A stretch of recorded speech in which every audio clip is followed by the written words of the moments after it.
안녕하십니까. 하나님의 경제 이야기 50번째 시간입니다. 오늘은 긴장한 시장이라는 제목으로 여러분과 대화를 나눠보겠습니다. 먼저 코로나 이야기입니다. 지난주 주말에 신규 확진자가 6만 3천 명가량 발생했습니다. 지난주 들어서 확진자가 조금 늘고 있죠. 중국이 드디어 위드 코로나 정책을 실시하기 시작했습니다. 그러나 서방에서는 아직 중국이 백신 접종률이 낮기 때문에 자칫하면 이번 겨울에 사망자가 100만 명 정도 될 수 있을 것이라고 경고하고 나섰습니다. 너무 급격한 코로나 규제 완화는 위험하다고 경종을 울리고 있습니다. 지난주에 러시아는 우크라이나로부터 본토 내 군사시설을 연이어 공격을 받았습니다. 그러자 푸틴이 핵무기 그리고 핵전쟁 운운하면서 우크라이나를 비판하고 나섰습니다. 미국을 비롯한 서방은 이에 대해서 핵무기를 쓰면 안 된다고 강력하게 경고했습니다.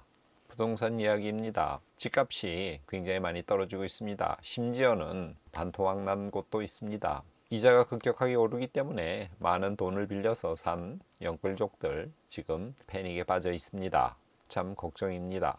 월스트리트 저널이 13, 14일 날 있을 연방공개시장위원회 FOMC에서 계속 높은 금리 수준을 유지할 것이라고 전망함으로써 투자가들을 불안에 빠뜨렸습니다. 그래서 미국 시간으로 5일 주식이 많이 하락했습니다. 미국 시간으로 6일 날 뉴욕에서 금융 컨퍼런스가 열렸습니다. 여기서 많은 금융관계 CEO들이 참석했는데 내년 경기에 대해서 어두운 전망을 내놨습니다. 이러한 견해는 시장 분위기를 부정적으로 만들었습니다. 미국 시간으로 9일 금요일 날 11월 생산자 물가지수가 발표됐습니다. PPI라고 하는데요. 이 생산자 물가지수가 생각보다 높게 나왔습니다. 다시 말하면 인플레이션이 계속 높다는 뜻이죠. 인플레이션이 높으면 미 연준은 긴축을 계속할 수밖에 없고 그러면 시장에 안 좋은 영향을 미친다는 생각에 그날 증시가 많이 하락했습니다. 11월에 우리 한국 주식과 채권을 외국인들이 굉장히 많이 샀습니다. 3.6조 원이나 샀습니다. 외국인들은 벌써 2개월째 한국 주식과 채권을 사들이고 있습니다. 굉장히 긍정적인 소식이죠. 지난 주말 금요일 날 아시아 증시는 많이 상승했습니다. 중국이 위드 코로나 정책을 쓰면서 리오프닝 재개장할 것이라는 기대감에 시장은 우호적으로 반응했습니다. 코스피 0.76%, 코스닥 0.98%, 상하이, 항생, 일본 증시 모두 상승했습니다.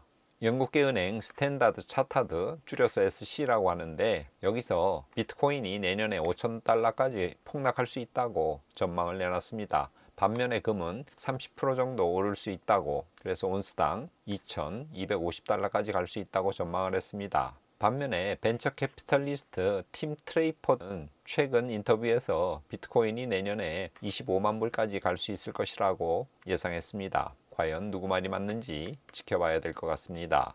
미국 달러 인덱스 6개월 차트입니다. 지금 계속 내리고 있죠. 9월 말 114에서 지금 104대까지 내려왔습니다. 미국 2년물 국채금리 6개월 차트입니다. 이것도 하락하고 있죠. 4.73에서 지금 4.34까지 내려왔습니다. 미국 10년물 국채금리 4.3%에서 현재 3.58%까지 하락한 상태입니다. S&P 500 지난주에 2.9% 대략 3%가량 빠졌습니다. 올 초부터 보면 지금 18% 하락한 상태입니다. 나스닥 차트 지난주에 3.3%가량 떨어졌습니다. 올 초부터 보면 30%가량 하락한 상태입니다. 유로스톡스 50 지난주에 0.78%가량 하락했습니다. 올 초부터 보면 9%가량 떨어졌습니다. 미국 증시나 중국, 한국 등 주요 증시에 비해서 유로 증시가 제일 적게 떨어졌죠. 코스피 지난주에 2%가량 하락했습니다. 연초부터 보면 코스피는 약 20% 떨어진 상태입니다. 비트코인 지난주에 1%가량 올랐습니다. 15,000불대까지 떨어졌다가 비트코인은 다시 조금씩 오르고 있습니다. 그러나 연초부터 보면 현재 64%가량 떨어진 상태입니다. 텍사스 원유 주간 차트 지금 계속 떨어지고 있죠. 드디어 배럴당 71불 수준까지 내려왔습니다.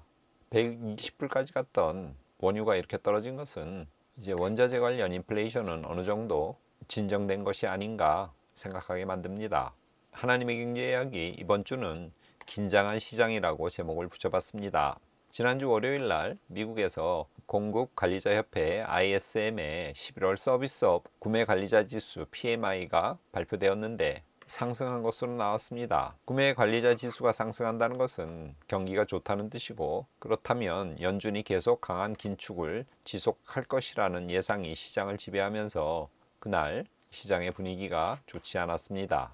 6일 날 뉴욕에서 금융 컨퍼런스가 열렸습니다. 유명한 금융 회사들의 CEO들이 내년 경기에 대해서 안 좋게 전망을 했습니다. 그래서 이날 주가가 많이 하락했습니다. 7일에는 중국 정부가 코로나 방역을 완화하겠다는 발표를 했습니다. 이것은 전체 시장에 긍정적인 효과를 가져다 줬습니다. 8일 날 미국의 신규 실업 청구 숫자가 23만 명으로 발표가 되었습니다. 이 숫자는 올해 2월 이후 최고 숫자입니다. 실업자가 늘었다는 뜻은 경기가 좀 가라앉는다는 것이고, 그러면 인플레이션율도 준다는 뜻입니다. 이것은 연준이 바라던 바였습니다. 신규 실업 청구 숫자가 늘었다는 것은 시장에 우호적인 반응을 불러일으켰습니다. 하지만 금요일 날 미국 11월 생산자 물가 PPI가 발표되었는데 예상보다 높게 나왔습니다. 생산자 물가가 높다는 것은 인플레이션이 계속 꺾이지 않고 지속된다는 뜻이고, 그렇다면 연준은 금리 인상 등으로 강력하게 대응할 수밖에 없을 것이라는 생각에 이날 주가가 많이 하락했습니다. 이번 주 13일에 소비자 물가지수 CPI가 발표됩니다. 그리고 13일부터 14일까지 연방공개시장위원회 FOMC가 열립니다. 여기서 또 한번 얼마로 금리를 인상할지 결정할 것입니다. 소비자 물가지수와 FOMC 회의를 앞두고 지난주 시장은 굉장히 예민하게 반응을 했습니다. 몇 가지 안 좋은 소식들에 긴장하면서 증시가 상당히 많이 하락했습니다. 반면에 아시아 증시는 중국의 위드 코로나 정책으로 리오프닝이 시작되면 경기가 좋아질 것이라는 기대감에, 그리고 11월 생산자 물가지수 PPI가 발표 전에 장을 마쳤기 때문에 상승으로 마감했습니다. 지난주에는 미국 시장이나 아시아 증시나 전반적으로 다 하락한 상태로 끝났습니다. 이번 주에 발표될 소비자 물가지수 그리고 FOMC 회의를 앞두고 잔뜩 긴장했기 때문이라고 정리할 수 있겠습니다. 이번 주에는 전도서 6장 7절 말씀을 가져왔습니다. 제가 읽어보겠습니다. 사람의 수고는 다 자기의 입을 위함이나 그 식욕은 채울 수 없느니라. 인간은 태어난 이래 늘 노력하고 열심히 뭔가를 하는 존재입니다. 아이는 잘 자라기 위해서 또 배우기 위해서 애씁니다. 어른이 되면 자기 맡은 바 책임을 다하고 가족을 위해서 노심초사하는 존재입니다. 오늘 본문에 사람의 수고라는 표현은 이것을 말하는 것입니다.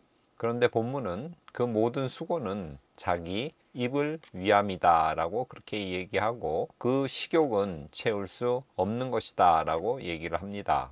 이 본문에 따르면 인간은 결국 채울 수 없는 욕망을 위해서 헛되이 애쓰고 수고하는 가련한 존재인 것입니다. 그러한 사람들에게 예수님께서는 수고하고 무거운 짐진 자들아 다 내게 오라, 내가 너희를 쉬게 하리라고 그렇게 말씀하셨습니다. 우리는 전도서 기자의 말대로 헛된 것을 위해서 노력하는 그런 존재가 아니라 예수님 안에서 참심을 얻는 그러한 존재가 되어야 될 것입니다. 전도서 말씀과 내가 너희를 쉬게 하리라 하신 주님의 말씀을 기억하면서 우리 하나님의 경제 이야기 시청자 여러분, 이번 한 주도 참 쉼을 누리는 존재가 되시기를 바랍니다. 오늘은 이것으로 마치겠습니다. 감사합니다.